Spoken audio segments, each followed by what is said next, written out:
দিনটা আমার জন্মদিনের। সেই দিন সকালবেলা দেখি সমস্ত বাজার টাজার করে বাড়ি নিয়ে এসে হাজির। প্রতি বছরই আমার জন্মদিনে ইনি আমাকে আমার প্রয়োজনীয় জিনিসগুলোই গিফট করে। আমি যখন এনার প্রেমিকা, তখন আমার জীবনের প্রথম উপহার ইনি আমাকে দিয়েছিলেন প্যান কার্ড।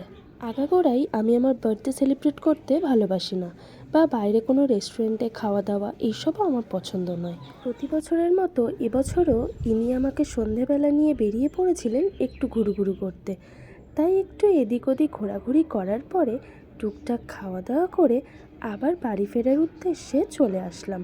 না, না বললে চলবে না, আমরা কিন্তু একা কিছু খাই না, অথবা আমরা কেউই বাইরে একা খেতে পছন্দও করি না। সেই কারণে সবার জন্য বাড়িতে খাবার দাবার টুকটাক কেনাকাটি করে নিয়ে তারপরে বাড়ি ফিরলাম। এই ছিল আমার জন্মদিনের ভিডিওটা, তবে তাকে লুকিয়ে।